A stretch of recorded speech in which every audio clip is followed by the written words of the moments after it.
Bonjour, je suis là pour vous dire, pour vous raconter mon histoire à propos de l'anglais.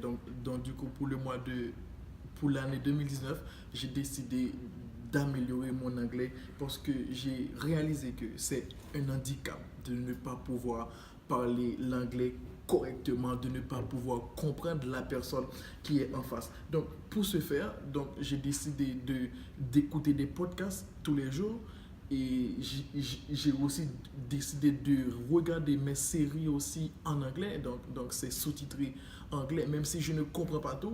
Et j'ai un cahier chez moi où je vais écrire tous les nouveaux mots ou toutes les nouvelles expressions que je vais apprendre. Il y a aussi des sites comme hello.fr ou sinon 6 Minutes English from BBC ou sinon VOA Learning English. Et pour apprendre une nouvelle langue ou pour apprendre l'anglais, il faut trois choses. Il faut des connaissances en anglais.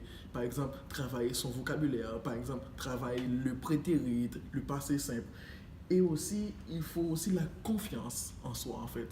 N'ayez pas peur de faire des erreurs. Parce que quand vous parlez anglais, vous faites des erreurs, n'ayez pas peur. Parce que, comme on dit, c'est en forgeant qu'on devient forgeron. Donc, il y a beaucoup de gens qui ont peur de s'exprimer en anglais parce qu'ils ont peur de faire des fautes. Sachant que l'essentiel, c'est de se faire comprendre. Dans toute communication, il faut se faire comprendre, quelles que soient les fautes d'orthographe, les fautes grammaticales que vous allez faire, c'est pas grave. Après, vous allez vous améliorer. Et autre chose, il faut de la pratique de la langue.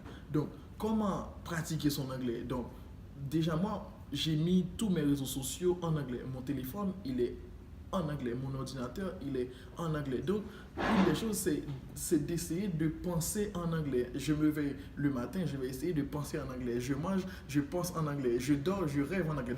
Non, non, je ne rêve pas en anglais.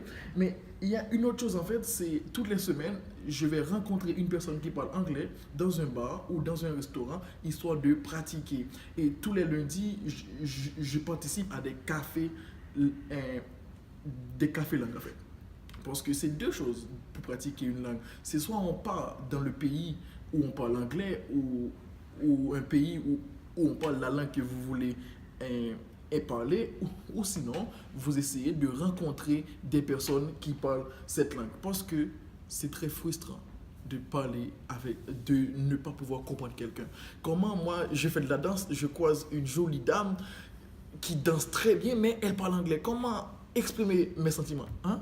Comment, comment lui dire qu'elle danse très bien en anglais, qu'elle danse très bien? Voilà, donc c'est un handicap. Et pour 2019, I have to improve my English. I have to speak English fluently, confidently, like a native, effortlessly.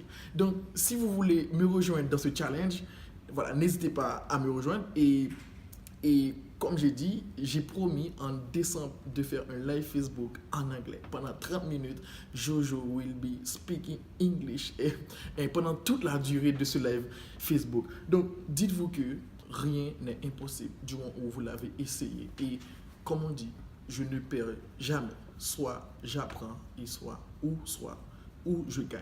Voilà, Jojo s'exprime.